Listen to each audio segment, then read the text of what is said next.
Bismillahirrahmanirrahim. Yang berbahagia, Tuan Haji Izmi bin Ismail, Director of Selangor State Education Department.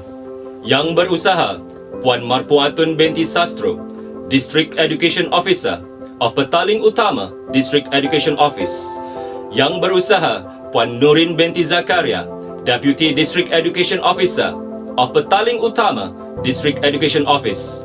Esteemed panelists, distinguished guests, ladies and gentlemen. Assalamualaikum warahmatullahi wabarakatuh. A very good morning and a very warm welcome to the International Webinar 2021 organized by Petaling Utama District Education Office. On behalf of the organizer, I would like to thank everyone for joining us today. We truly appreciate your support. We would like to express our deepest gratitude to the Director of Selangor State Education Department, Tuan Haji Izmi bin Ismail, for making his time to be with us today. As we all know, the COVID-19 pandemic has affected many countries with a total death of more than 3 million. The devastation effect in economy, social life, international relation are even harder than we thought, as many businesses suffer losses, global health crisis was created, and people are suffering emotionally. In terms of education process, the effects are also equal as the learning processes were abruptly disturbed. Many countries had decided to close educational institutions to control the pandemic. Therefore, to understand how the COVID-19 pandemic really affected our education, let's lend your ears and join our esteemed panelists as they discuss on the topic, the impact of COVID-19 pandemic from education perspective. Distinguished guests, ladies and gentlemen, to begin our webinar today and to ask for the blessing of all, I would like to invite Encik Muhammad Idham to lead the recitation of the dua. Bismillahirrahmanirrahim. Alhamdulillahillazi hadana lihadza wa ma kunna linahtadiya laula an hadana Allah. Wassalatu wassalamu ala sayyidil anam ballagha risalata wa nasaha al-ummata wa kashafa al-ghummah. Ya Karim, Ya Wadud, we thank you for allowing us to hold and participate in this webinar on the impact of COVID-19 pandemic from education perspective, organized by the Petaling Utama District Education Office Selangor, Malaysia. Ya Allah, Ya Fa'alul lima yurid, kami memohon kepadamu agar engkau berkati majlis ini dengan limpahan kasih sayangmu. Semoga segala usaha kami dalam menjayakan majlis ini mendapat keredaan dan hidayahmu. Berkatilah kami sekalian, para tetamu, div-div jemputan, serta semua pegawai dan kaki tangan yang sentiasa menjumbang khidmat, menabur bakti demi memartabatkan kecemerlangan organisasi, pejabat pendidikan daerah Petaling Utama khususnya, dan Jabatan Pendidikan Selangor amnya. Dear God, we lift up our hands that you would continue to inspire us towards generating creative and innovative ideas for the perseverance of excellence, both in the management and the developments of human personality toward excellence in the various fields in the future.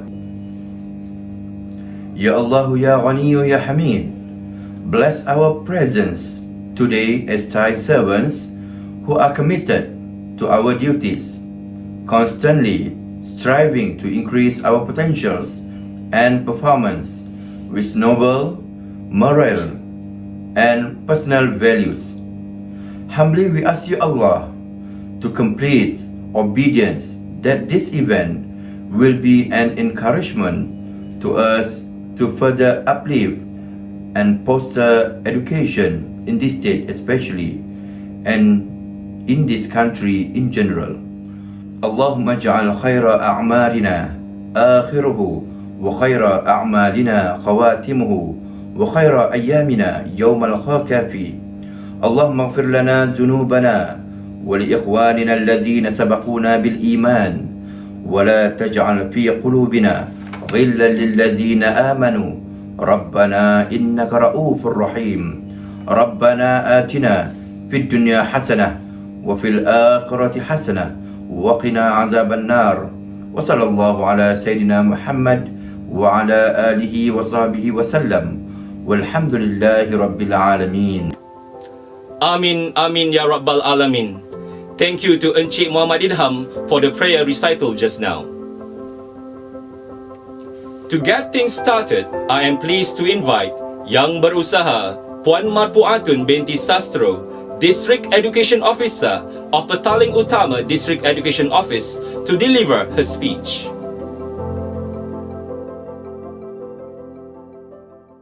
Good morning and a warm welcome to you, ladies and gentlemen. Honorary greetings go out to Tuan Haji Izmi bin Ismail, Director of the Selangor Education Department, Datin Farida Ibakar, Deputy Director of the Selangor Education Department, Learning Sector, Dr. Mulyati Sadek, Deputy Dean of the Language Learning Center, Technical University of Malaysia, Dr. Lila Rizai, Head of Research and Planning Department, Farhangian University of Iran, Dr. Masita Sharil, Senior Assistant Professor, Sultan Hasanah Bolkiah Institute of Education, and Encik Ahmad Izzat bin Ismail, Principal of the Damansara Jaya Secondary School. Thank you for making time to join us in our webinar session today. I'm sure by now that you are aware that the education sector is one of the sectors most affected during this pandemic. This impact towards the educations and building of the future generation can be devastating if the necessary issues are not addressed. With this in mind, the Petaling Utama District Education Office has taken this initiative to collaborate with educationalists from other countries to share the challenges and experiences for the benefit of all of us, especially for the community of educationalists here in the district of Petaling Utama in confronting this crisis that we are facing with the pandemic. I hope that all who participate in this webinar organized by the Petaling Utama District Education Office will gain insight on way to address relevant issues to ensure the continuous process of education despite the unprecedented circumstances. So, once again, thank you everyone for your participation. My heartfelt appreciation goes out to the organizing committee for the work they have done and their commitment for today's webinar. We need to have more collaborations such as this in the future. Thank you and have a good session. Thank you, Yang Berusaha Puan Marpuatun binti Sastro. Distinguished guests, ladies and gentlemen, next let us welcome Yang Berbahagia Tuan Haji Izmi bin Ismail, Director of Selangor State Education Department, to deliver his speech.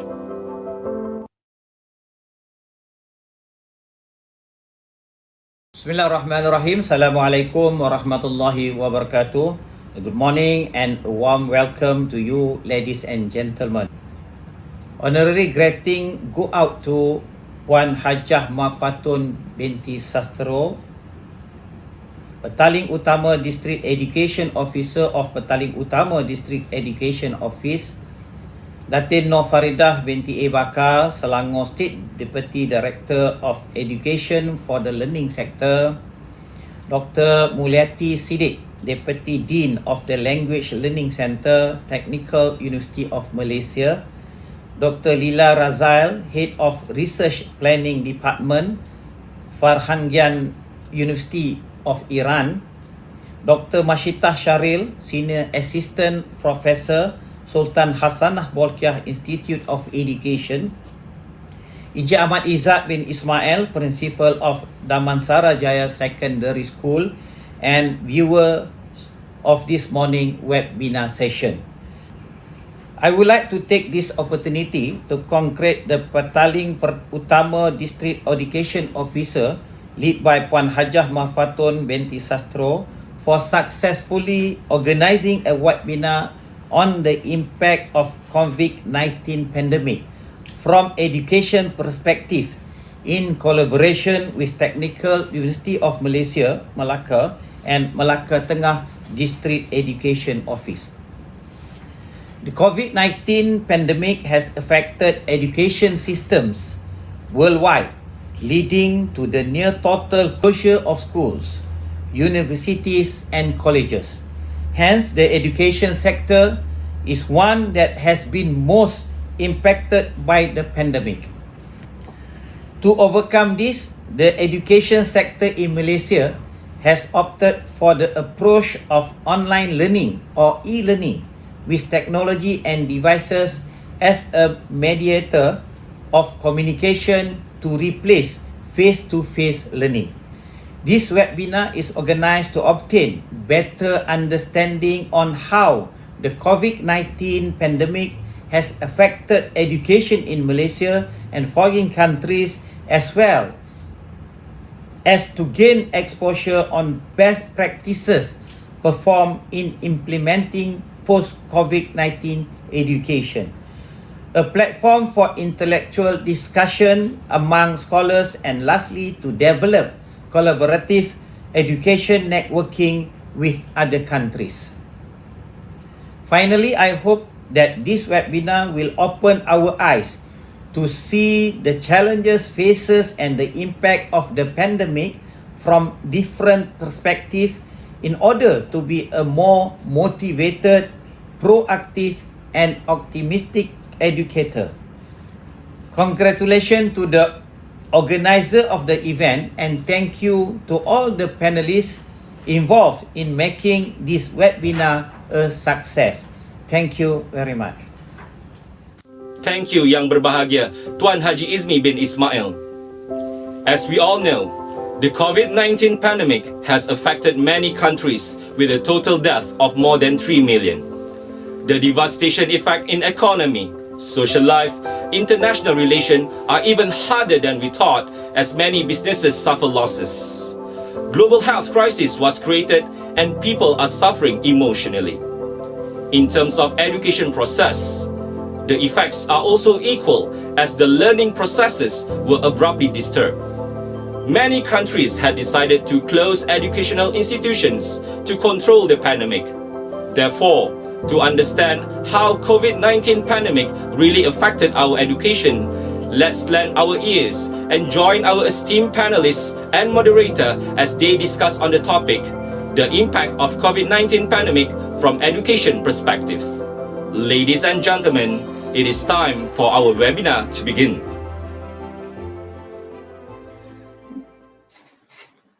It is without a doubt that current situation of COVID-19 throughout the world has had a detrimental effect on lives of many, children included.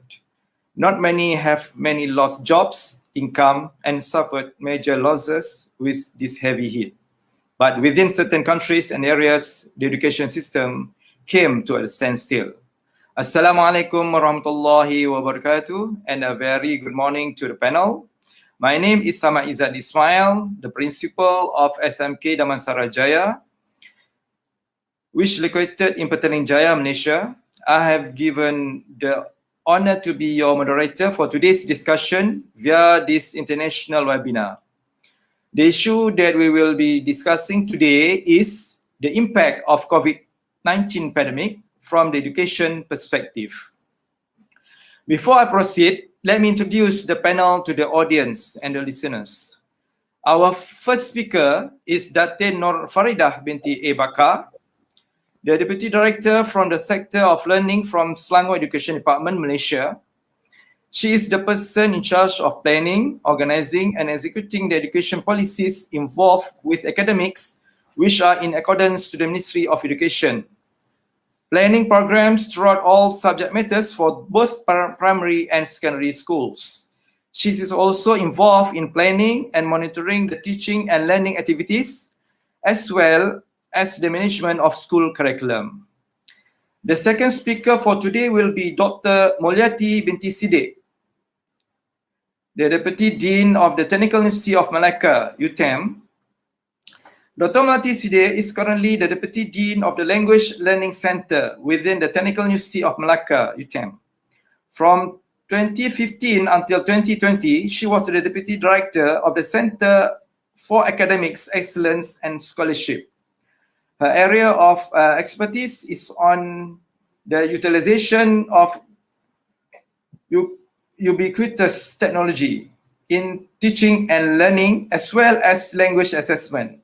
She loves to collaborate with many educational organizations in raising the quality of teaching and learning among students and their development in schools and higher education. In terms of publications and supervision, she has produced many articles in Scopus Index journals, which are related to technology utilization and types of tools for teaching and learning. She has supervised and is currently supervising several postgraduate students in UTEM. The first two speakers are our local guests. Now, I would like to introduce another three who are our invited international speakers. Our third speaker for today comes from East Asia, that is the Kingdom of Iran. Let us meet Dr. Leila Rezai.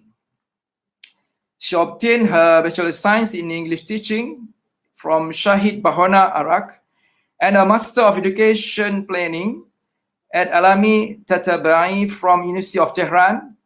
She also possesses a PhD in Humanistic Science from Shahid Rajai University, Tehran. Currently, she is the head of the research department of Rahanjan University.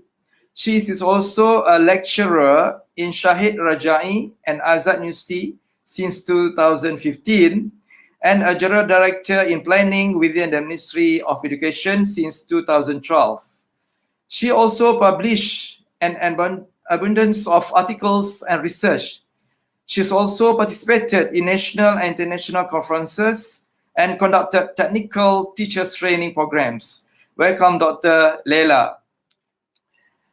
Last but not least, Dr. Mashita binti Shahril. She is a senior assistant professor and a teacher educator at the Sultan Hassan Al Bolkiah Institute of Education, University of Brunei Darussalam. She was appointed lecturer in the university in August 2001 and went on to pursue her graduate studies in mathematics education at the University of Melbourne, Australia. Upon her return, Dr. Masita held several administrative posts: the academic group governor for mathematics education, program leader for initial teacher preparation, deputy dean in academic, director of studies, and the head of teaching and learning center for the office of assistant vice chancellor in academic affairs in University Brunei Darussalam. Dr. Masita was appointed as senior lecturer in August 2013 and as senior assistant professor in October 2017. Dr. Masita's research interests lie in teacher education, mathematics education, higher education, 21st century teaching and learning, school-based assessment, classroom research, and youth practices and their education. She also collaborated with almost all international journal publications and participated in presentation at international conferences. Welcome to the international webinar, Dr. Masita. Thank you. Okay, now everyone in the audience already knows the background of our knowledgeable speakers.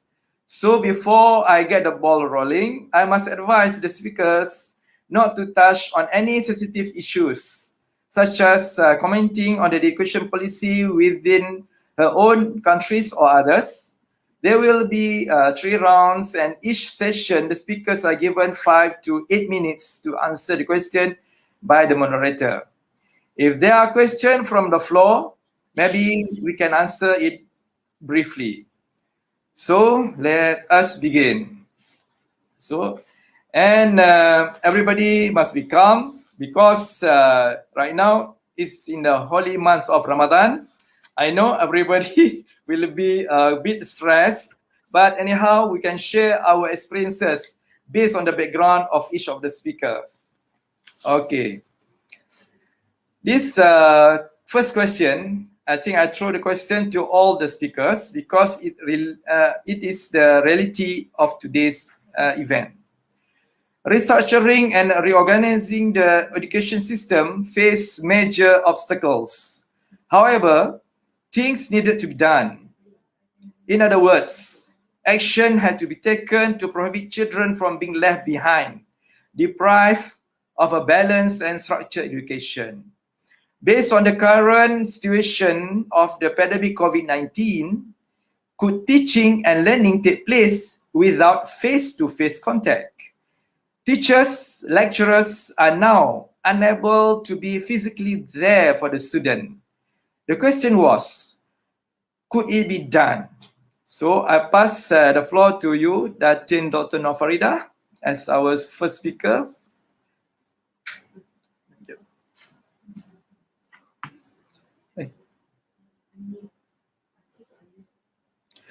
Datin, please unmute your microphone. Okay, thank you. Okay. Okay, Assalamualaikum and a very good morning to our moderator, Tuan Ahmad Izzat. Thank you. And to all our panelists. Thank you for the question. We had experienced the pandemic, which hinder our teachers to come face to face to our children. The education landscape had already changed. Okay, the schools were closed. Teachers can't meet their children. So now teachers are changed from pedagogy to cybergogy. So we have this terminology of cybergogy, where teachers need to be friendly with IT. They need to learn skills of ICT. They need to learn the applications way ahead because before this they don't even have the knowledge of that of the skills of using the application. So our teachers make the effort. They made the effort to learn. They made the effort to be with the children, to be with the students, so that they can get hold of the students. So from here we know that teachers do not leave our children behind. No one left behind.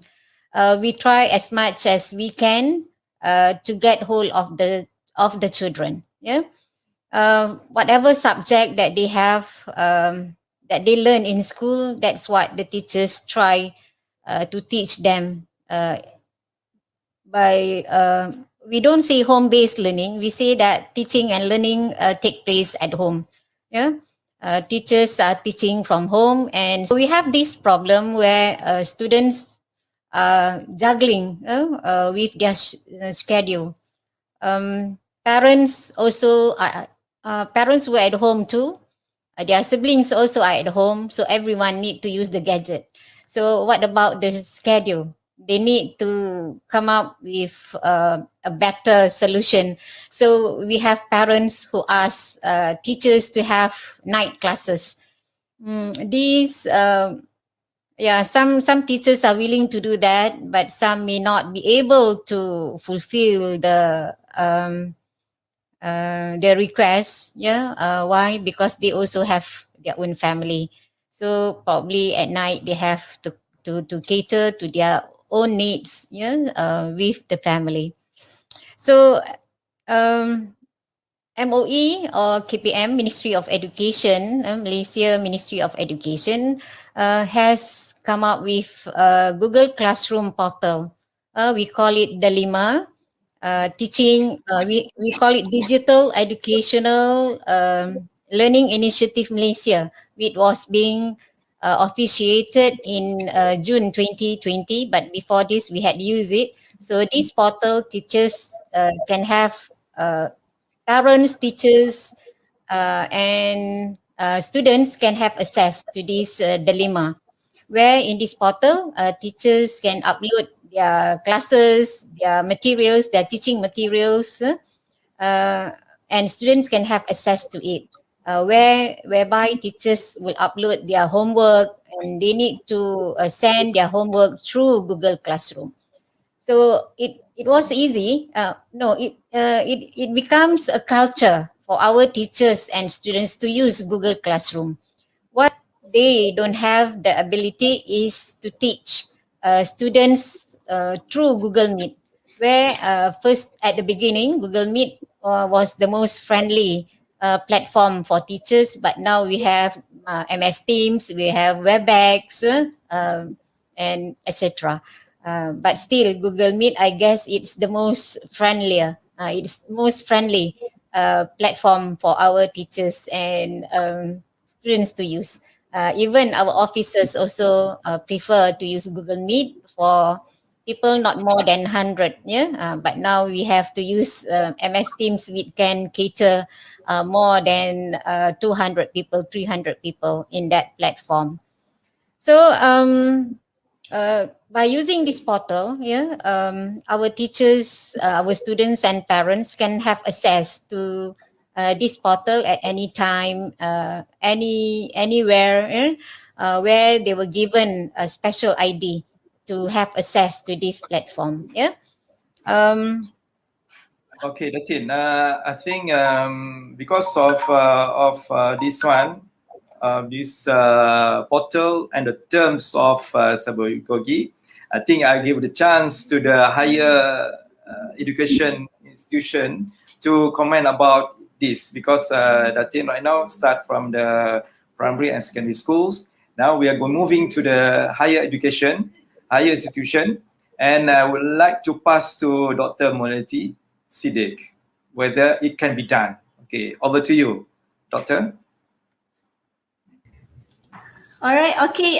Bismillahirrahmanirrahim. Thank you so much, PPD Petaling Utama, for having me today. All right, so the question here is, could it be done? All right, could it be done? So the keyword here, if I may actually share with you, is restructuring, reorganizing, to prohibit children left behind and without face-to-face. So let me see then, could it be done? So my personal answer is, why not? Yeah, why not? Yes, why not? So this is because restructuring, reorganizing actually is defined as to organize something again in order to improve it and make it operate more effectively, meaning that the knowledge is already with the teachers, is already with the lecturers, is already with the educators. So what they have to do now is to think deeply on how to impart this knowledge to the student in a different way. Because previously we have a face-to-face, right? We have a face-to-face. Now we have like face on screen or face to screen. I love to say that instead of face-to-face, it's face to screen. All right. So now that is the first keyword. So the second one is to prohibit their children from left behind. So I believe that the keyword here, the most important thing here is equity, not equality. Equity means that making sure every student have the support they need to be successful. Meaning that we are not looking at equality now, it's more on equity. Okay, all right, so okay, let's talk about the higher education or higher learning institution. So why is it this face-to-face learning, I would say, is very important? Because face-to-face learning has been the standard for centuries. I used to it when I was school, or even when I was in uni. All right, because with face-to-face learning, it's possible to have live interaction with our learners and also the instructor.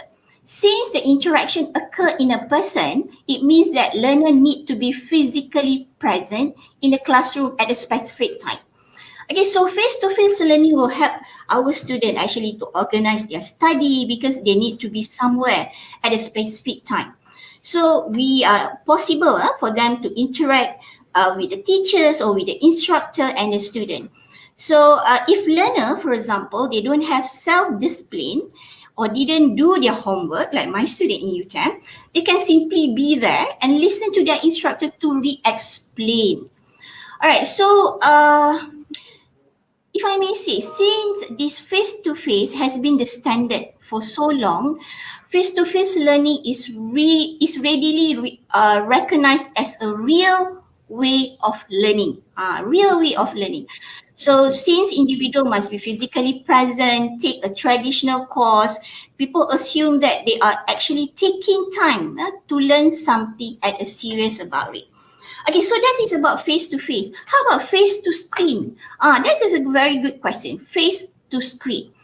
Actually, it's more on online learning. Yeah, now we are moving into pedagogy to cybergogy. Now, at the same time, we have andragogy and we have this what's that we call this andragogy, because andragogy is more to teaching adults, right? Teaching adults. So when it comes to online learning or face-to-screen, we need or we require more self-discipline, and surprisingly, it will benefit our learners and ourselves. Okay, because here the learner actually, when it comes to I would say university student, they don't want to be monitored all the time. All right, have you done your homework? Have you done this? Have you done this? So wherever we have this face-to-screen or online learning, our student has a full, I would say, responsibility as an adult. So they have their own pace to do their tasks and, if I may say, any assessment or assignment done. So therefore, our student will actually have to take the time to study, pay attention to what they are studying, and apply what they learn during exam. All right. Okay, so which one to choose, face-to-face or face-to-screen online learning? I would say it can be done. Yes, of course, it can be done. The most important thing is up to the person, if I may say. For myself, in the university, during the first COVID in 2020, it happened during my son's birthday, 18 March. 18 March. So what happened? I had so much. It's so surprised because I just moved to a new house, which is very outskirt. So the internet connection is so bad. So what I have to do, I have to actually go to the university, to deal with certain things and do a pre-recorded video via Loom and then send to my student. And yet my students still say, Madam, Dr. Mulyati, can we have synchronous learning? I said, oh, you want to see me face-to-face or face on screen? Yeah, because we don't want to learn using Looms or using pre-recorded video. Okay, Dr. Mulyati, I think about the effectiveness, I think we go to the next question. But later on, Yes. we let our panelists give the views of could it be done. And thank you, Yes. Dr. Mulyati, because the terms like face to screen, right now we are also facing a screen online, and we get together, even though we are different continent, different country, different states, but still we can get together just in the cyberspace. Okay, so the third speaker will comment about this is I give to Dr. Leila Rezai. Can you comment about the first question? Could it be done? Okay, we share their views in Iran. Please, Dr. Leila Rezai, please unmute your microphone. In the name of God, the Beneficent, the Merciful, a warm greeting from Iran to all our audiences. It's my pleasure connecting with you, trust you all healthy and doing fine in the current pandemic. I would like to thank all of the manager, organizer, and all those who have worked how to hold this webinar. Credits to all of you, especially Ministry of Education in Malaysia.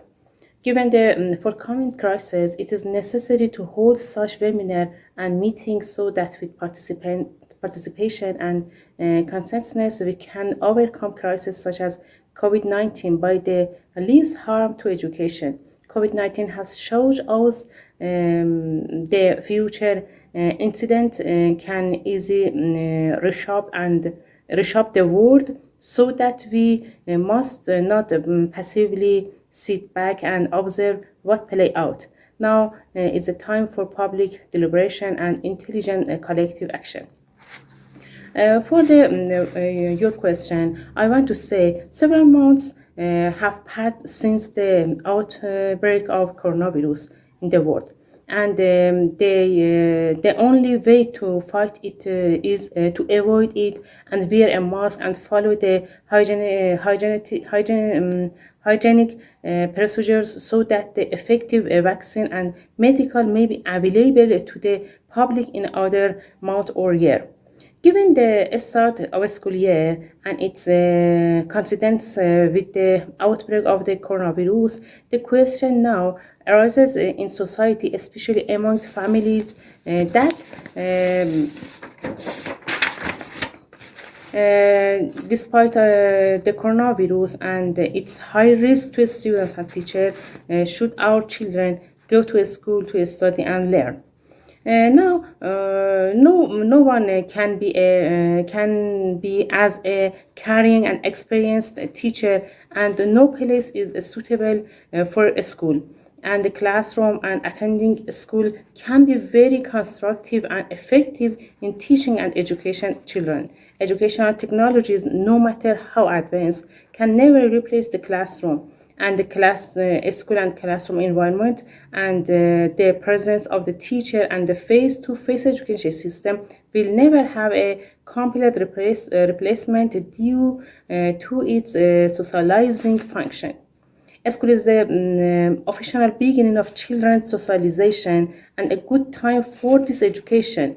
We can teach children to identify small and polite children from the beginning and try to make friends with them. The school location can also be a good place to complete constructively and correctly with classmates in learning, sport, and other social issues. In my opinion, using distance learning is the best solution in the current situation. Although life, work, and school cannot be shut down, and we must teach to our children to live right and live a difficult condition by fighting the right and in principle against corona and other problems, their lives and health cannot be easily tainted. Any gathering can be a serious threat to health of students, teachers, and teaching staff, and consequently the whole community. Since 50% Korean people are without asymptomatic, and it is difficult to a student, especially primary students, to wear masks and follow a strict health protocol. It is also unclear how to control the living condition outside the school and in the family, and they do not corona seriously. So the use of distance education, despite of shortcoming and weakness compared to attending class and more effort and work for teacher, the best way to avoid any risk of corona and its greater prevalence in country. Researchers believe that there are about 8 billion people in the world. If only 5 people carry the coronavirus, they can affect the whole world with corona. Now, if in a city with carry 100 of asymptomatic, it is possible to completely prevent corona at a school for a student, especially elementary school students who are more interested in play, fun, and curiosity, which is their necessary right. Is it easily possible if all students wear masks at school and follow good hygienic practice? Do we know how they behave outside of school and at home, and who they interested with? Maybe some of them are carrier of the virus without sympathy. Our children need to learn ethic, literate, questioning, being critical, childish research and experimentation, and learning all kind of 21st century literacy. And I don't know how much they learn in the classroom. In today's world, despite technology and internet and television, learning to read and write is not very difficult, and this should not more important at the expense of losing something that is their physical and mental health, family and society. And not going to a school is the best way to avoid the risk of corona, even if our child has a cold. Our first thought is that our child may have corona, and the teacher and our student and their family will suffer and stress. Now that the capacity of medical and nursing staff is less and their tolerance threshold is low, if a school and children are involved with community therapy facilities, medical hospital beds, and so on, maybe to face another wave of corona. Wouldn't it be better to spend our more time with them at home instead of spending our children to a school at every high risk? And this year and maybe next year, to help the caring and the hard-working teacher and even the medical community in order to maintain their health, teacher and community turn the safest place, which is at home, into a place for future education and a small school. Except in remote, rural, and sparsely populated areas where the number of students is limited and the access to internet and facilities is limited, and there is no choice but to hold face-to-face classes. But in most cities of country, there are facilities and internet access and distance learning classes, and there are no need to take risky face-to-face classes. I have suggestion in this regard. In the current situation, the use of mask and observance of health protocol in mandatory. Minimum attendance at school is recommended for the both teacher and student, and the best option is to hold virtual and part-time classes for students. In the time of corona, the best way for our children to learn and education is to use the virtual network in coordination with the school teacher and in the shortest possible time to attend the classroom with the smallest possible population. Almost there is no face-to-face interaction in virtual teaching due to priority of students' health. This presence in the virtual world and absentee classes should be continued more prominent until these months and maybe these few years with the least risk to health of students. Also, in the virtual classroom, there is a separate opportunity for question and answer, but it can never be suitable for face-to-face teaching. Thank you. Okay. So, I pass to our next speaker, next panel. Okay, the question was, could it be done, teaching and learning without face-to-face contact? So, Dr. Masita, so your views about this? All right. Assalamualaikum warahmatullahi wabarakatuh, everyone. Thank you to Kementerian Pendidikan Malaysia for this invite to me. Just a short presentation about what's happening in Brunei for those who are not familiar, because our population is less than 500,000. So as of yesterday, the total COVID-19 cases in Brunei was only 223, and there's 10 active cases. The local transmission was more than a year ago, and there was only less than about 100 something local cases. So that's the context of the COVID-19 in Brunei. So we didn't have an actual full lockdown in the country, and at the moment, it's very, I would say, like the mosques are open for Taraweh, but of course there's SOP that needs to be done. So for the question was, could it be done? My answer is also yes. It can be done, but with several conditions actually. and it has to be done with the support and cooperation with all the parties involved. But however, to sustain teaching and learning without face-to-face contact for the long term may be a different story. So in Brunei, when we officially recorded the case of COVID-19 back in 9th of March 2020 last year, that was the first case, and then the next day there was 5 cases. Immediately, our Ministry of Education took action. The Ministry of Education and the Ministry of Religious Affairs, because the Ministry of Education is in charge of all the government and the private primary and secondary schools, whereas the Ministry of Religious Affairs is in charge of the Islamic religious education schools. So they had to take immediate precautions the day after the first case was reported. So they announced, because this first school term holidays was supposed to start about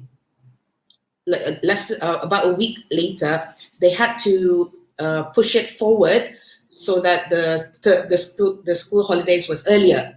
Oh. So the changes that were made by the ministries were not done at the higher education institutions. So we had our own sets of rules in regards to the universities in Brunei.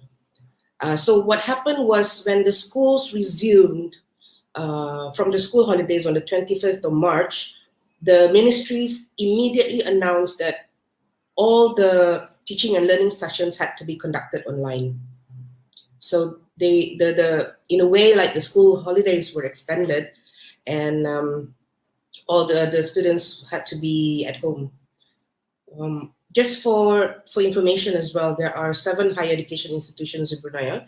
So for the higher education students, the lecturers, we were able to transition to online learning within a matter of days to a few weeks. So my answer is yes, it could be done, however, with several conditions. Okay. Thank you. Thank you, Dr. Mashita, because you have give a clear view about Brunei Darussalam. Alhamdulillah, the country, still the number of people affected is only 2 to 3. And I suppose you have to stay safe and stay healthy. So I proceed to the second question. Many questions started to arise. Were a majority of the students involved in home-based learning? Were they able to get access to the platforms that were used by teachers and educators? Another key question would be, was the home-based teaching and learning process effective and helpful? So we are going to see whether the effectiveness and also the teaching and learning can be delivered, whether in the high school and also in the higher learning institution. With that, I think I proceed with Dr. Mashita first from UC of Brunei Darussalam. Are you okay? Yes, I'm fine. Yes. Yeah, because the transmission in UC Brunei is not too many, so maybe we can learn something from the higher education in Brunei. Okay. Thank you. Over to you. All right. Thank you very much. Inshallah, hopefully, what I'm sharing here are going to be something useful for Malaysia, for Iran, for US. But I'm sure some of it as well, you may have experienced it similarly in your back home as well. So with the question of what majority of the students involved in the home-based learning, first and foremost, I would like to acknowledge that what I'm sharing here are the investigations and the reports made by my colleagues and who are also my co-authors. They are Dr. Najib Nur Rashid and Dr. Chester Kisbury, where most of the information that I will be sharing came from our book chapter, which is due to be published this year. So in reference to the question that was asked, majority of the students were involved in the home-based learning. So in the context of home-based learning, as Datin Nur Farida was saying just now, it's learning from home, isn't it? So yeah, most of them were learning from home, but majority of it applies to the primary and the secondary schools, of course, in Brunei. So for certain secondary schools, such as the boarding schools, students were advised to stay at home while doing the home learning pack. We call it the home learning pack, a package where the homework, the notes are all given to the students, and they do the home-based learning for a few days. These are for the boarding schools. Whereas for other schools like the pre-vocational and individualized education students, they were instructed to study. Some was instructed to study at school.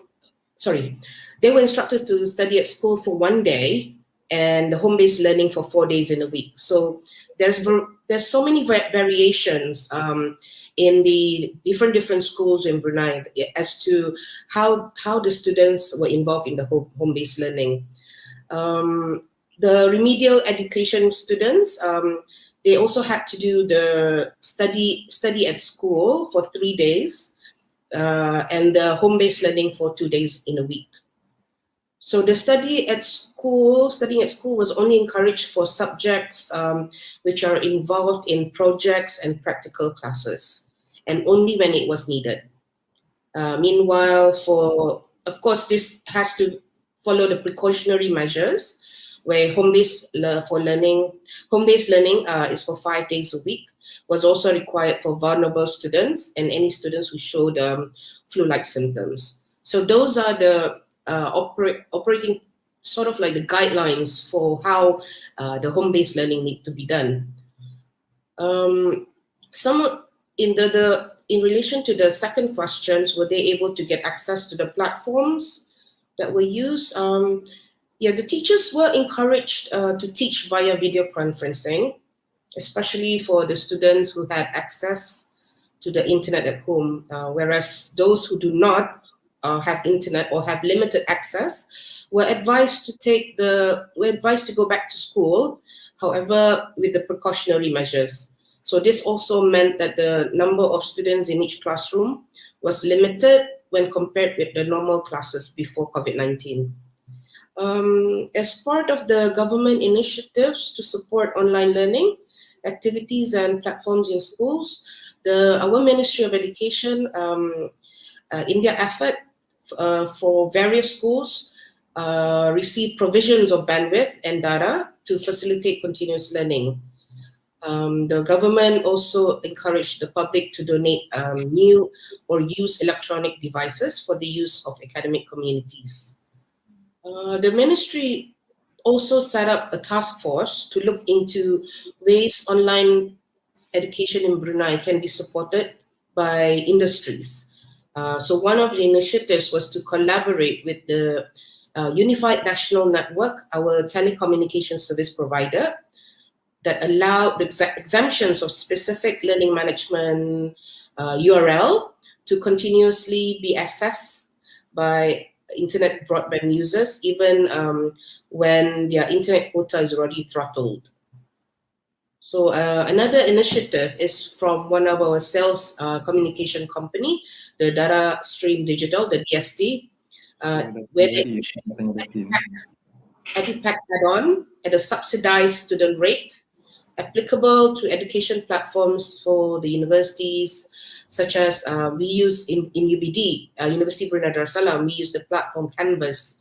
So with the subsidized EduPack from the telecommunication service, students are able to access the internet and the online platforms, because as we know, if we're using the video conference platform Zoom, with the video, it takes a lot of data. So it eats up the data of the students. So hopefully whatever was the initiative that was given that may be able to help our students. So the government is also very positive in terms of all these initiatives, and it shows our whole nation approach as envisioned by the country, because as I mentioned earlier, our population is not much, it's less than 500,000. So it can be done with a whole nation approach. Finally, Yes. Okay, you have another. Okay, just continue because I thought. Yeah, just the final answer in terms of was it effective and helpful? I would say it was effective and helpful, but to some extent, because the feedback received from the teachers appears otherwise. Okay. Yeah. Okay, thank you, Thank Dr. you. Malasita. And then Welcome. there is some constraint about the access of the internet and also the uses of data and everything. But we have to sustain it. But because we not sure when is the pandemic, not COVID-19 will be over. And you have a home learning package that is for the students. And I will continue with Datin Farida because just now you are mentioning about the platform, the digital learning platform, by Ministry of Education, the LIMA. I think just now, what is the effectiveness? I think you have the types of monitoring and have something that you get the feedbacks, how many users, how many accounts that be access to the site. Okay, so over to you, Datin Farida, the effective and helpful. Datin, can you unmute the microphone, please? Okay, thank you, Encik Izzat. As referring to the portal, the Lima portal, we can see how many students use the portal. Okay, so far 75,000 students in Selangor use the portal. It is because of the internet connection. Those who are living in a remote area, they can't get access to the portal. So so because of that, teachers or the educators, they come up with modules and they send it to the students' house. Some will come to the school and get it, but some they'll send it to their houses. So this will, we have to make sure that students are learning. No one left behind, as we said before. So for the students who have no internet connection, same goes as in Brunei. We have initiatives, the government initiatives, together with Telecom Malaysia and together with other providers, they give free gig, free GB, free connection, free SIM card to the students. Okay. But for home-based learning, we can see that the process is very effective and it should be it is very helpful for the students. So they need to learn wherever they are. So now we can see that our students are more confident and they have more skills. They are better. So in conjunction with Teachers' Day this year, where we will celebrate it on the 19th of May, the government, MOE, is going to recognize and honor our teachers who are creative and innovative. So this year we get many applications from the teachers who like to share their best practices, to share their creativity and innovative. Last time we have 5 to 6 only applications only, but here we have nearly 100. That is for one category, but we have more than 10 categories. So with that, we are blessed. We are blessed that our teachers are more confident nowadays. Yeah. Thank you. Okay, thank you, Datin. Okay, because I think this is the new norms that we have to use the cybergogi, and then all teachers also must be well equipped with the technology and also have some knowledge in IT. So I think this will help to deliver in terms of face to screen and the collaboration between the multinationals and also the government for the provider. Hopefully will help to increase the usage of online home-based learning. And I will continue with the speaker from the higher learning institution, Dr. Mualati. This is from University Technology Melaka. What is the effectiveness and how they access to the platform in UTEMS? Okay, over to you. Okay, thank you, Tuan Ahmad. All right, so when we are talking about home-based teaching and learning, or as what been mentioned by Datin just now, is learning from home. So many people say, oh, okay, teacher is at home, student too. So wow, home sweet home. So both teachers and students are considered to be at the most conducive environment. So those teaching and learning will be no problem at all. But I'm so sorry. However, I beg to differ. There are always joy and frustration of learning from home. Okay, so why is it? There are 4 factors actually. One is space, the availability of devices, Wi-Fi speed, and also the most important thing is the parental skill. All right, let's talk about space. Okay, this is actually from my point of view, because most of my students actually in UTAM actually they had this problem. All right, not because they had this problem because of they are staying in, they stay in Kelantan. No, not because of that. Because of because of the space, for example. All right. So in the first place, or in the first instance, when this home-based learning commences, parents may be in a rude shock now. Okay, our cozy and comfortable home will suddenly morph into an unfamiliar and altogether which if I may say, feel ill-suited for learning, because most of the students actually they have to cram. They now cram into the shared bedroom or living room with multiple classes going on simultaneously. So for example, like my student, they will like start to hush to one another, like shh, when they are able to hear their respective teacher clearly. So even with their headphone. So that is one, space. Okay, now let's talk about device. Okay, do not always forget about our student. Okay, the equity is very important, not about equality.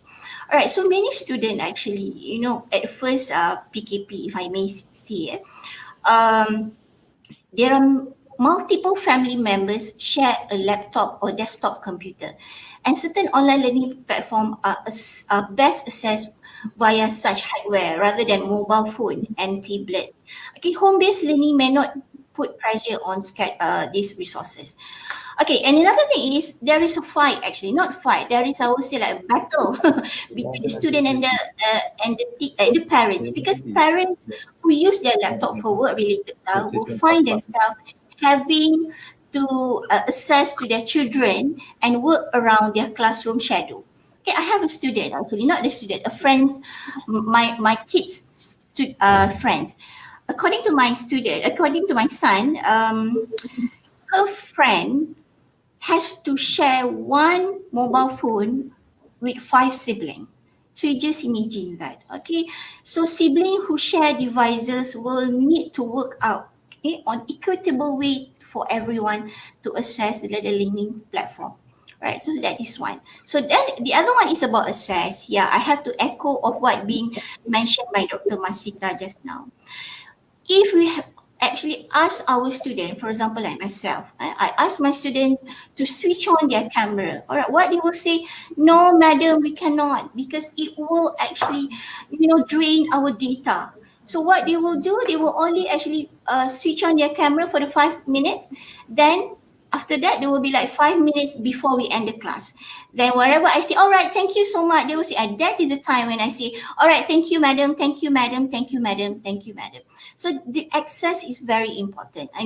So I have to thank the YTL also, and also Telecom, who are very helpful in helping UTAM students by giving free SIM card and also data.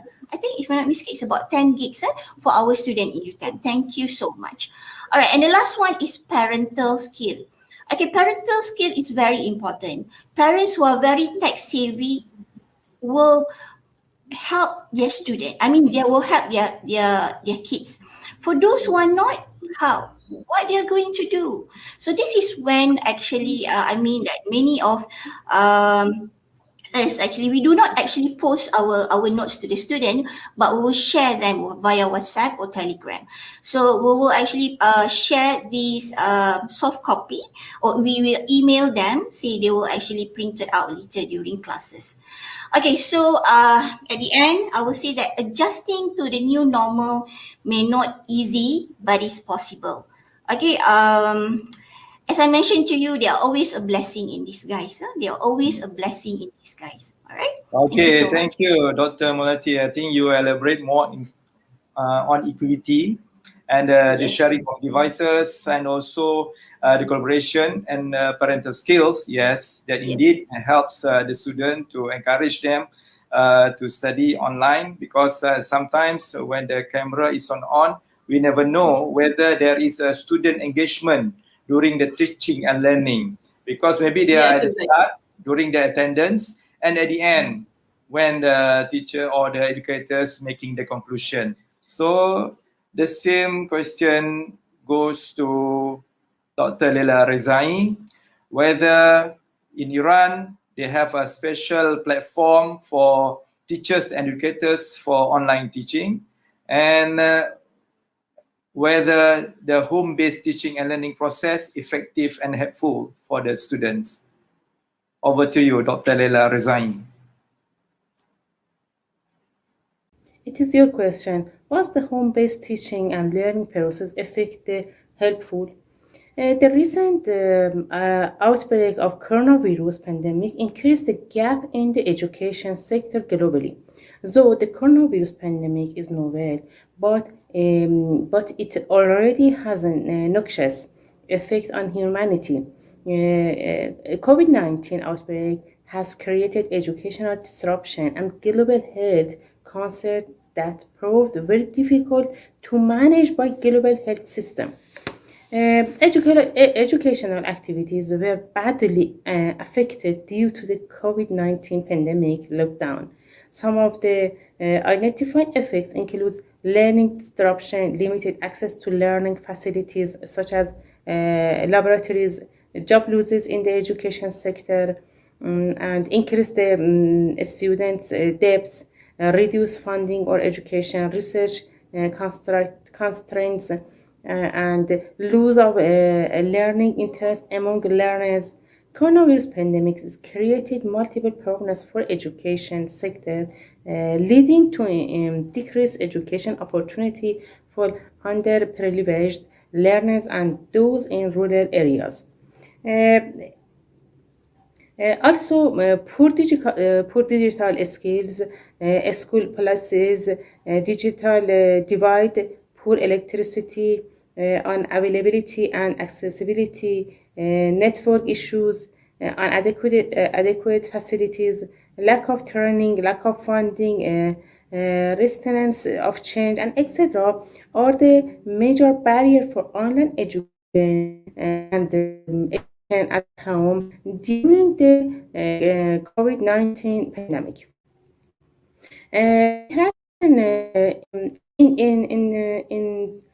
Integration of emerging technologies in education is no longer a choice, but a need for our educator, considering the changing learning environment, demand for flexibility in methodology, and the need to enhance creativity and innovation in learning.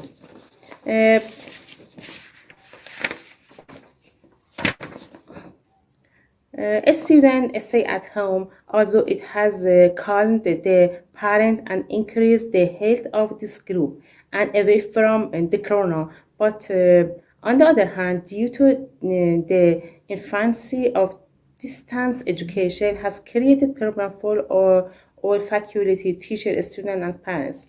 Of course, Corona also has a positive effect because the students can experience difficult situation in life, and effective and constructive interaction between parents and students can significantly contribute to social and mental health.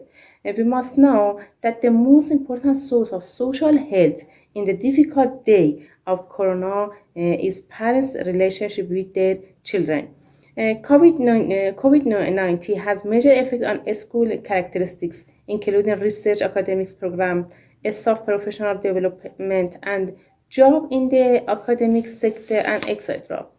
These effects are felt by both educational institutions, educators, students, and parents, and other stakeholders in education.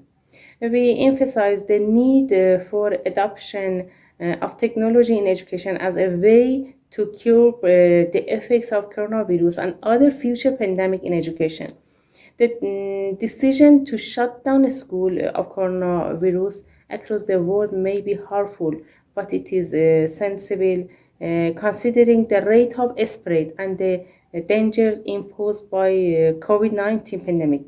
The unprecedented school closures for coronavirus remains a lesson and a warning to the entire educational world, particularly those who are yet to embrace or adopt emerging learning technology that support online or remote education.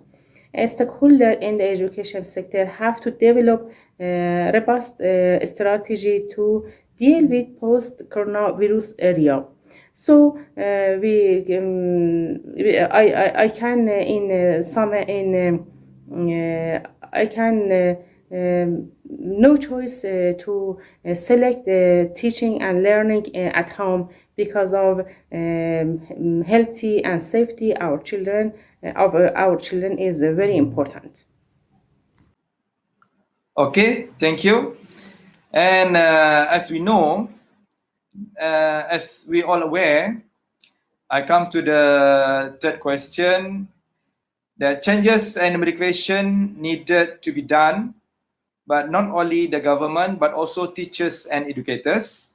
What are some of the changes that the teachers made within your region? I mean, have to share among the educators, the teachers, and how did they react towards the change? Okay, so I will start with our speakers from UTAMS, Dr. Mulyati, because just now you are saying that you have the device, the facilities, everything. So there is a paradigm shift within our new norms. Okay. So what is the reaction towards the change? Okay. Over to you, Dr. Mulyati. Okay, thank you so much, Tuan Izzat. All right, so let me just share the point of view from a perspective of a lecturer in UTAM and also from MTUN. MTUN actually is Malaysian Technical University Network. There are 4 actually MTUN in Malaysia, which is UTAM, UTHM, UNIMAP, and also UMP. All right, so these 4 technical university actually previously is known as KU, College University. But do not worry, KU or UTAM, we are fully government university. All right, let me just share some point of view from my friends actually. So according to my friend, according to her, she finds that herself constantly asking this question before she starts the class. What is the most important thing that my student have to do or to know? So when actually she look at each topic, she will become an essentialist, meaning that she will only take the most important thing to be delivered to the student. So you just imagine, whenever we have the face to screen, or I would say online learning synchronously, we can't actually spend 2 hours. You know, we cannot spend 2 hours online with our student because it will drain their data and it will drain our brain too, and their brain too. So what we have to do, we have to take the most important, I would say, the most important topic or the most important knowledge from that particular subject, and we have to deliver to that. All right, that is one. The second one, the shift to remote learning have changed me as a lecturer. Okay, she can wholeheartedly say that. Let me just read her comment here. So she thinks that, all right, when this shift has required me to use innovation and creativity for the most critical assessment while highlighting the importance of the teacher and student relationship. So you just imagine that most of our lecturers here in UTAM, they are engineering lecturers. So they have to actually simulate certain, I would say, certain devices, or I would say machine to the student. So they can't actually bring the machine to their room and show the student. So what they have to do, they have to pre-record the video in the factory, in the teaching factory, and then later they have to actually produce, or I would say project it during classes. So that is one. So how? Meaning that previously they only actually bring the student to the teaching factory, but now the teaching factory comes to the student during online learning. All right, so that is one. The second one is, although I frequently use various technology in my classes, that is according to one of my friends too, this period has forced me to work outside the box and use technology that I not previously used as part of my classes. Most of here actually, like myself, I'm really used to hybrid learning. What is hybrid learning? Meaning that before the COVID last year, we still actually use technology in learning. I use a lot of Padlet. I use a lot of, I even pre-recorded myself instead of showing a YouTube to my students. So I pre-recorded myself and I show it in front of the class during the face-to-face class. So, but when it's come to COVID, what I have to do is I have to think outside the box and think how this technology will actually immerse into my student. Not they just look at me and say, oh, okay, this is the same thing what Dr. Muleti did during blah, blah, blah, and so on. Right, so we have to think outside the box, okay, when it's come to teaching online. All right, so another thing is, okay, the last one. All right, okay, so my friend, okay, have been teaching for 22 years. Okay, so he always looking for a new, innovative, and virtual way to connect the student in authentic way. All right. Okay. Now you just imagine that you have to teach mathematics. All right. So in mathematics, there will be like I would say you have to draw some calculation, on the board. So what actually my friend did, he actually brought the whiteboard in front of the screen, a big one, and he actually, write something on the board so the student can see it instead of scribble it in the tablet or Padlet, something like that. All right.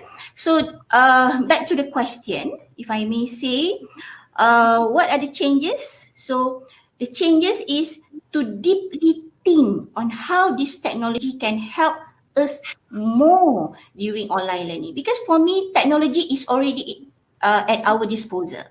Okay, we have many phones, we have many gadgets with us. So here when it's come to COVID, okay, we have to think deeply on how we can not reuse, to gain more I would say benefit of this technology, and how actually we react to the changes. We have no choice, because that is a process for learning now during COVID pandemic.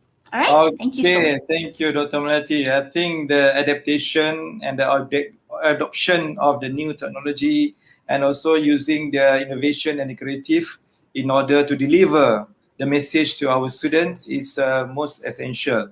And I think by sharing the changes and the modification needed to be done within the region, and also we want to share some from Iran, whether in the higher institution in Iran also have some changes and modification, and what is the relation of the educators in Iran? Over to you, Dr. Leila Rezai.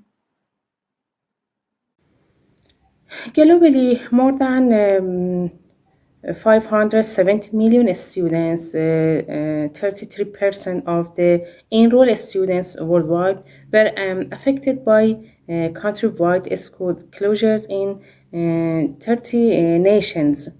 As the number of November in 2020, the number of children living in multi-dimensional poverty is estimated to have soared by 50%, an additional 150 million children by mid-2020, according to UNICEF.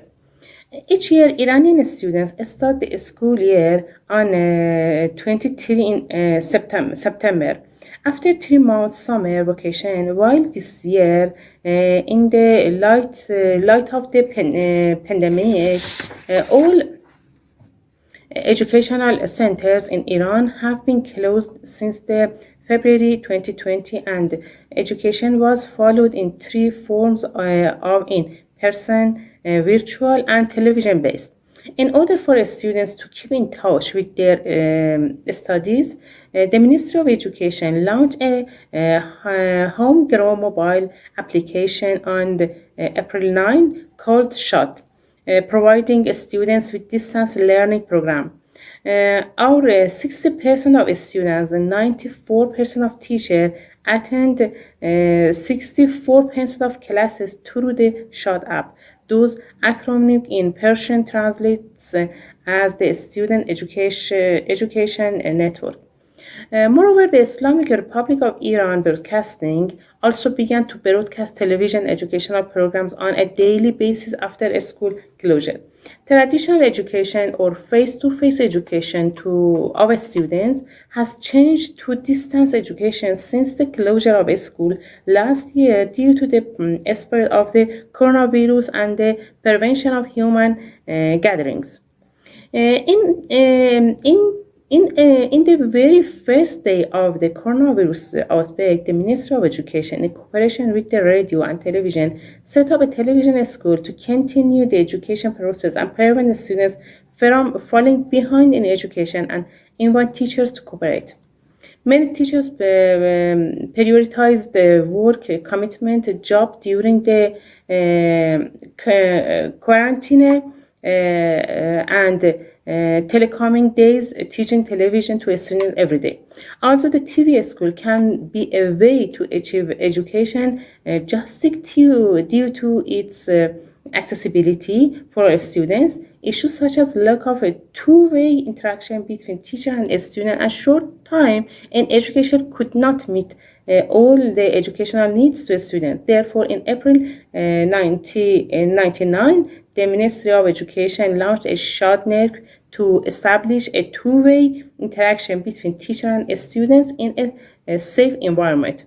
Of course, it goes without saying that the teachers all over the country rushed to the aid of their students in other social networks such as Telegram, WhatsApp, and some national networks such as Vita and etc. before launching the SHOT network. Many teachers on social media set up groups to educate students, devoting all their time to sustaining learning by recording instructional video and debugging students. After the outbreak of coronavirus, the compassion and conscientiousness of many teachers was seen.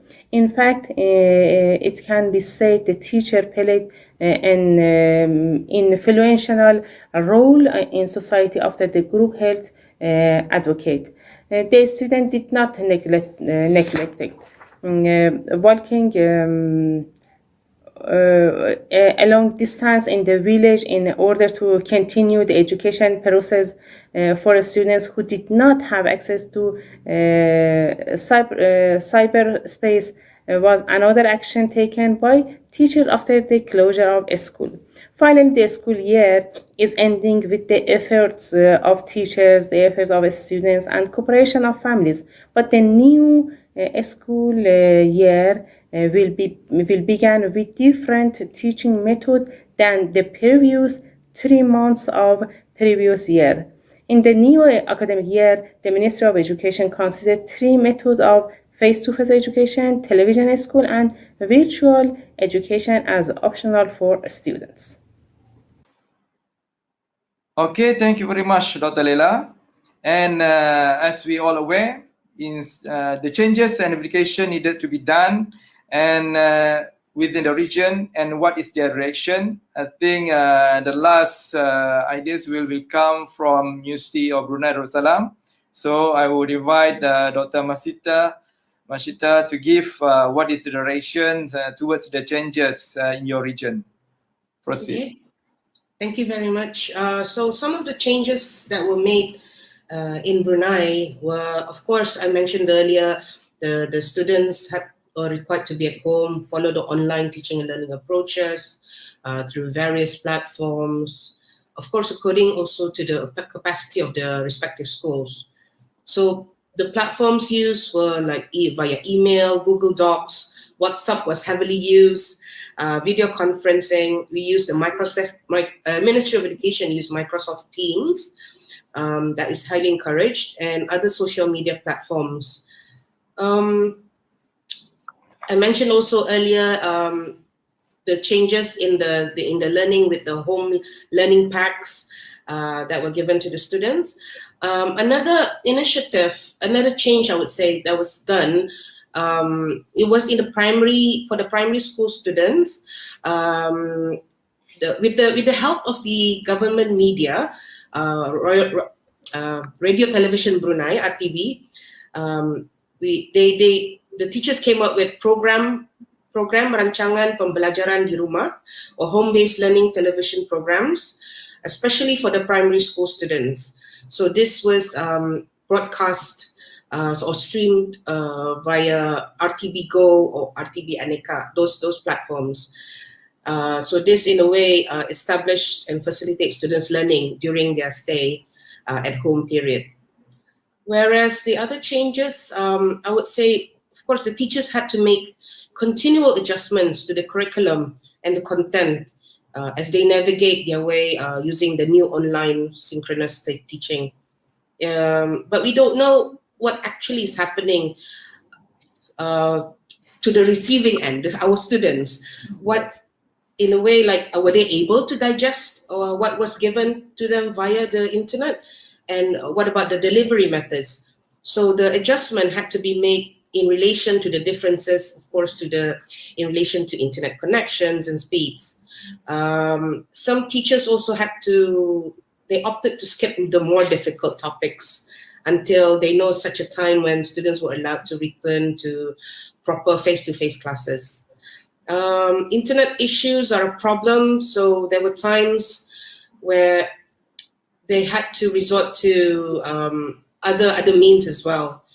But the teachers, they are left to their own devices using the tools that were imposed to them or the ones they are familiar with.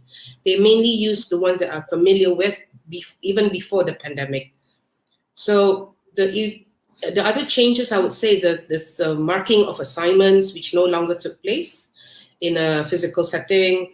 And then most of the work had to be assessed online, where the teachers, well, ultimately the teachers had to decide for themselves what works best and what doesn't. With all these new digital tools, like the technical ability of an individual has become a big hurdle. So there are some teething problems these educators may need to face in providing online education. Whereas some of the reactions, there were mixed reactions from the teachers on the use of online learning at the school level. Some welcomed it as a new and worthy experience, but others still prefer face-to-face physical classes, citing that it's the ease of getting their students to respond to teacher questions, the ability to see one another's expression, and the need to rebuild essential teacher-student rapport in the classroom. So what else can I say in regards to the mixed reaction? Well, almost all the educators hinted at the exhaustion and unstable emotions in dealing with the various challenges faced while keeping up with this unprecedented phenomenon. For example, a number of them even referred to the whole situation as a lonely time, a stressful event, an exhausting period, or feeling of frustration, stating that the abrupt changes as not being conducive to one's emotional and mental well-being. So these challenges not only presents itself to the teachers, full-time teachers at schools, but to our student teachers as well, because I come from a faculty of education in the university. So our student teachers are new teachers trying to teach in the school, and it has affected them intellectually, physically, spiritually, and emotionally as well. Because not only are the expectations has been set high especially since they were part of the graduate level teacher training program called Master of Teaching, MTeach. They were also faced with the different levels of challenges and demands from the schools, the school leaders, mentors, students, and even parents. Okay, Dr. Mashita, thank you very much, and then for your reviews and everything, and the reaction towards the online teaching and learning. And this come to the last question, and this question is given for Datin Nur Farida, because more into administrative side. Okay, Datin, now that the vaccine is here, it is hoped that there will be light at the end of the tunnel. Our frontliners, who include teachers and educators, will soon be vaccinated. This is a measure to ensure safety, not to only them, but those around them. My question is, what other forms of improvement should the authority or the government take in order to prioritize safety and the future of our education within this pandemic? Over to you. Okay, thank you, Mr. Izzat. To ensure safety, for everyone, we should follow the SOP, the standard operating procedure ruled by the health minister. That is very important.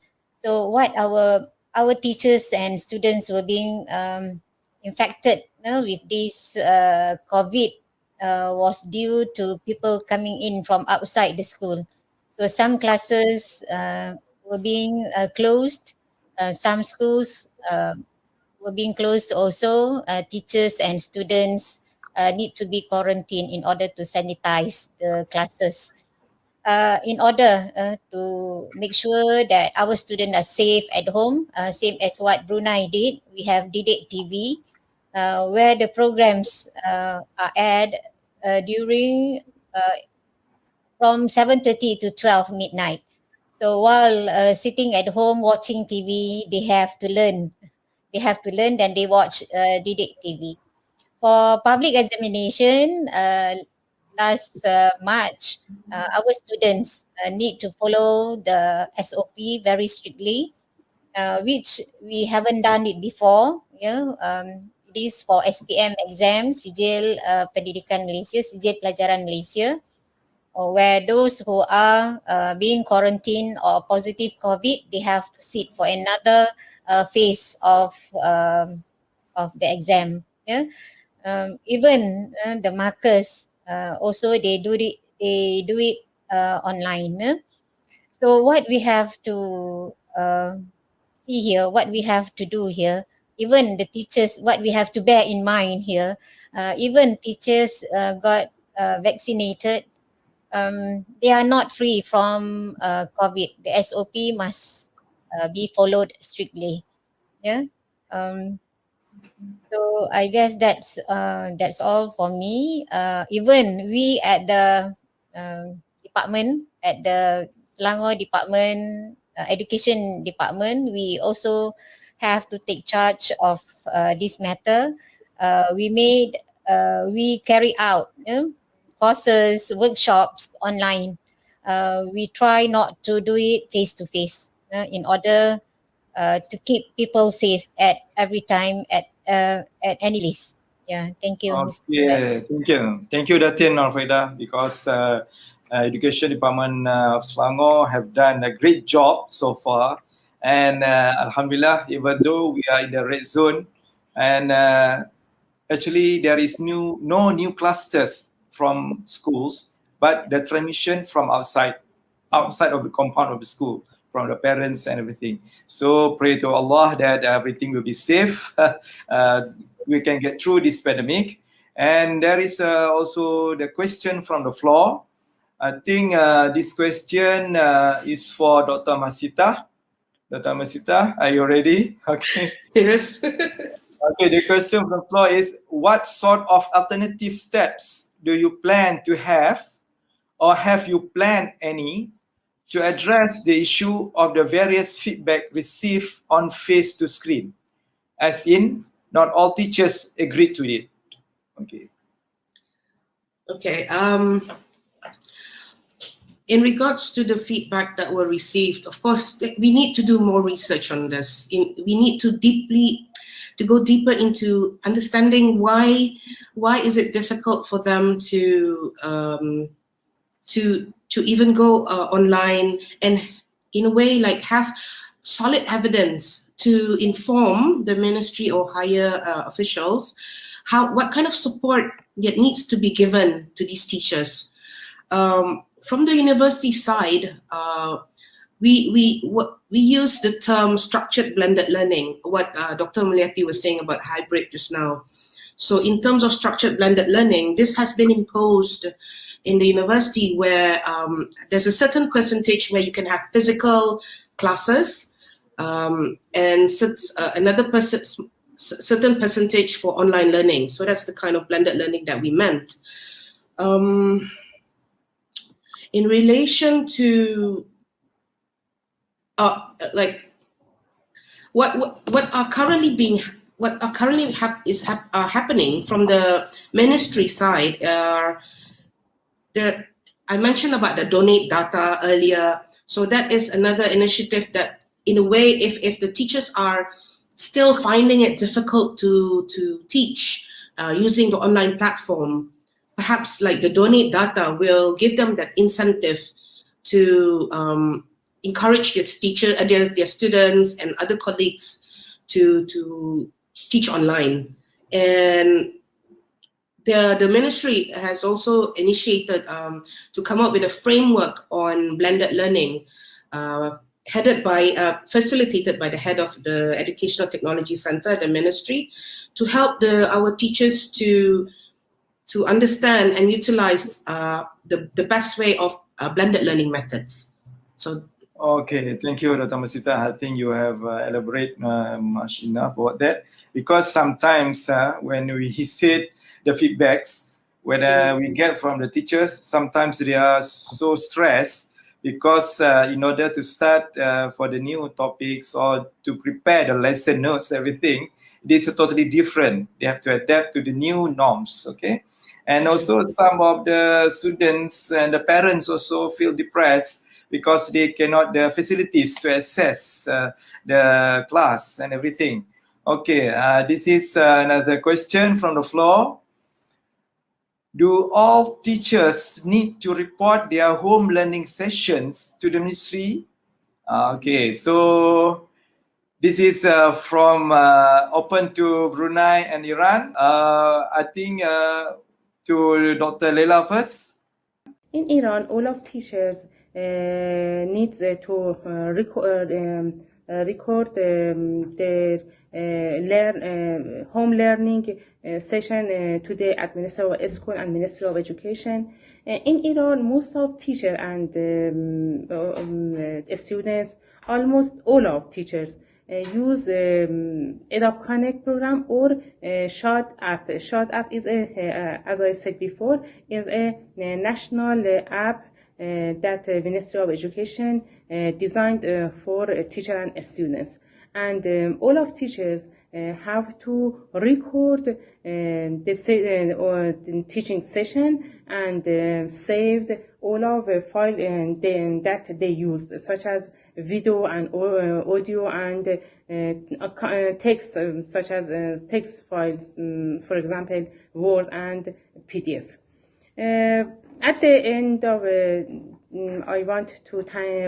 would thank all of the manager for this webinar, and hopefully one day we will see that all people have been vaccinated free, and by vaccination and observing the health principle, COVID-19 will eradicate. Thank you. And then what about Brunei? Okay, can Dr. Masita respond to this? We have to give a report or any we call monthly or weekly the attendance or the progress of the online classes. Okay, this is based on my knowledge. As far as I know, it was compiled in a way that for each school, what has been done to the principal, and the principal reported to the ministry. But in terms of what they do in the learning packs and everything, that was not really monitored in a whole school setting.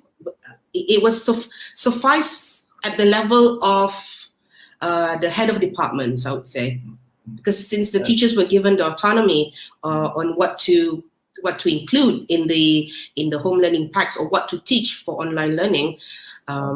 Yeah. Okay, thank you. And right now, I think there is a mechanism. The next question from the floor. Can we please know what sort of mechanism do your respective ministries use to monitor the effect of people's learning via online? That means they need the feedback, the respondents from the students and from the teachers. So I give this one, start with UTEMS, Dr. Mulyati. What is sort of mechanism your university higher education doing, whether to record the data, analyze the data, and see the progress and the performance? Okay, over to you, Dr. Mulyati. Okay, thank you so much again. All right, so how actually UTEM monitor the effectiveness of online learning, okay, that been delivered to the student? Okay, so it's still under assessment and measurement. I would say it's still under testing and measurement. All right. So the most important thing is we still continue with all the quizzes given by the student according to the syllabus, according to the curriculum. So for example, like week 5, during face-to-face, there were a quiz 1, a quiz 2. We still proceed with that, but in a different platform. For example, previously we go for on paper-based, but now we go on we're using Google Form or maybe Teams and so on. All right. So in order to monitor, I would say that we follow as what we have done before. Okay, we follow their quiz 1, how actually they achieve for quiz 1, quiz 2, and even I would say quiz 4. However, when it's come to the final examination, for my faculty, if I may say, Center for Language Learning, we do not have a final exam. What we do here is the final assessment, we call it. Actually, it's more on a continuous assessment. We don't cater that final exam as a final exam anymore. It's more on continuous assessment. I think this is more fair. It's in being fair to the student, because we are afraid at the end of the day, if we ask the student to actually sit for the final exam, they can't perform, and we will actually jeopardize their future, I would say, or maybe their CGPA or their pointer at the end. So what we did is we dropped the final exam and we consider it as a final assessment. That is how actually we monitor, the achievement of our student in UTEM. All right? Is it answering your question? Yes, but what about the person? The students who are unable to get adequate access to the online learning. What is UTEMs are doing for them?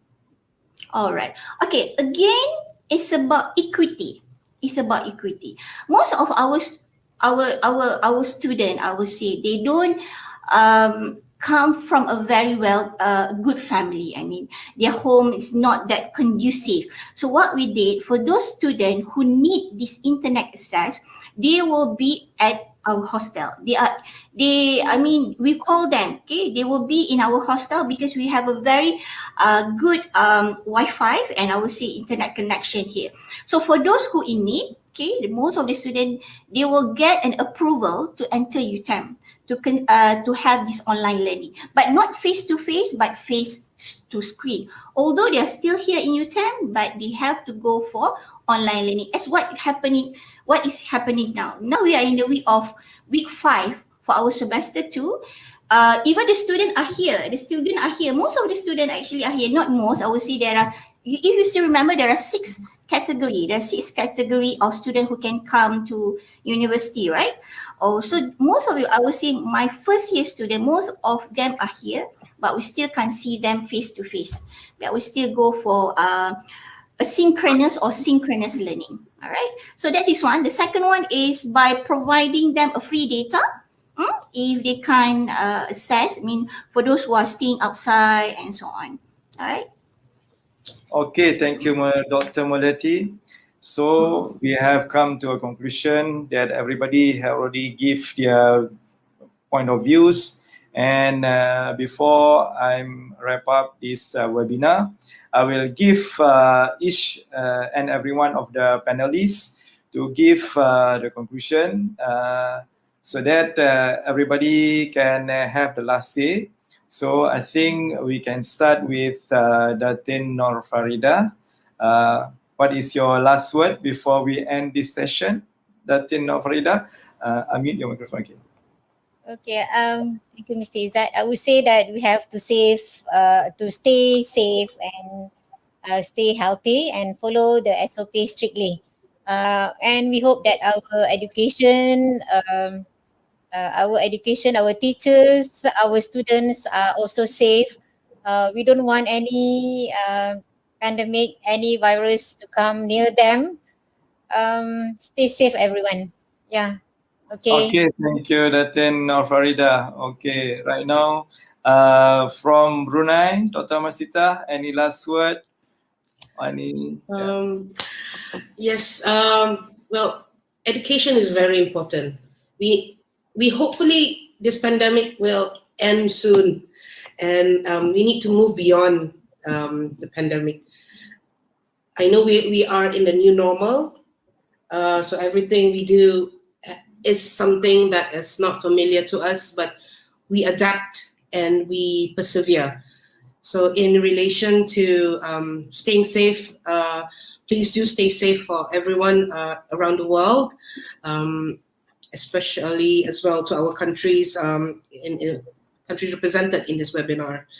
And that's it. Thank you. Okay, thank you.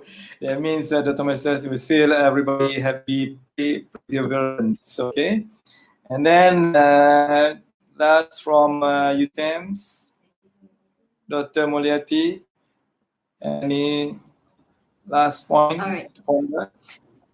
Okay, thank you, Tuan Izzat. So my last point actually is about have faith. For all the teachers out there, what we have to do is to have faith and to have patience. As what according to Dr. Masita, we have no choice. This is a new normal. So instead, we cannot go to school, so we have to see our student on screen. So we should have faith and sabar, and we should proceed of what we know. And don't worry, I think all of us, the knowledge is with us. So the most important thing is to be essentialist. That's the word. We have to actually take the most important thing to be delivered to our student. We can't just previously in school or even while I was in teaching and learning face to face, we love to actually play a lot of jokes, right? But no more. Wherever we go for online, the most important thing is to be an essentialist. Pick the most important element in learning and deliver to our student sincerely, and everything will be fine, inshallah. Okay, inshallah. Have faith, Dr. Mulyati. Thank you. Yes. Okay, have faith. Okay, so, and last but not least from Iran, anything from Dr. Leila Rezai? End of panel, I would like to thank Malaysian government, also Ministry of Education, especially Petaling Utama sector of education to providing this opportunity and sharing educational experiences that is so necessary in current pandemic. I hope this panel to be useful and benefit to everyone in sector of education. Looking forward more collaboration with Malaysia and other countries. Again, the warm thanks and God blessing to all of you and goodbye. Okay, thank you.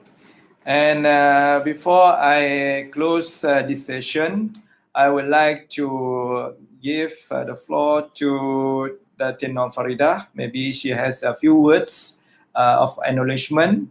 Okay, over to you, Datin Farida. Unmute your microphone. Okay. Okay, I would like to thank PPDPU for this fruitful session together with other countries. Thank you, Brunei. Thank you, Iran. Thank you, UTEMS. And thank you so much for sharing your experiences, sharing what you have in your own country. So it is a very fruitful event. Probably we can have more of this kind of session in a near future. Thanks again. And Okay, thank you, Datin Afrida, for that motivational kind words from Datin Afrida. Inshallah, thank you everyone for participating in this international webinar organized by the District Education Office of Petaling Utama, Selangor, Malaysia, in collaboration with UTEMS Melaka and the District Education Office of Melaka Tengah, Melaka, Malaysia. It is sincerely hope that we have gained a new sight and an abundance of ideas as well as useful information on what is happening to our education system around the world. This is the utmost importance as we are all going through this critical time together.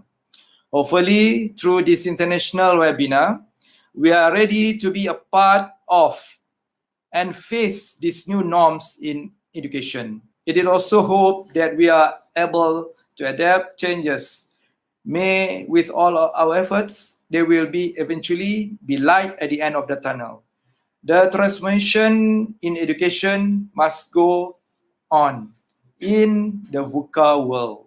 So stay safe, stay healthy.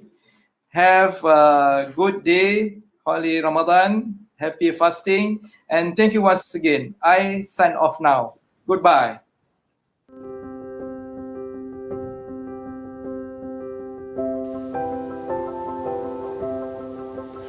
Distinguished guests, ladies and gentlemen, we have now come to the end of our International Webinar 2021 organized by Petaling Utama District Education Office. Please do not forget to register your attendance using the link provided in the chat box. All participants will be given e-certificates. We would like to extend our gratitude to Yang Berbahagia Tuan Haji Izmi bin Ismail, Director of Selangor State Education Department, for his constant support. Thank you to all committee members of Petaling Utama District Education Office for making this event a success. Thank you to all the panelists and moderator for their valuable contribution and insights pertaining to the topic of discussion. And most importantly, we would like to thank you for your participation and support of this international webinar. Thank you all and have a pleasant day.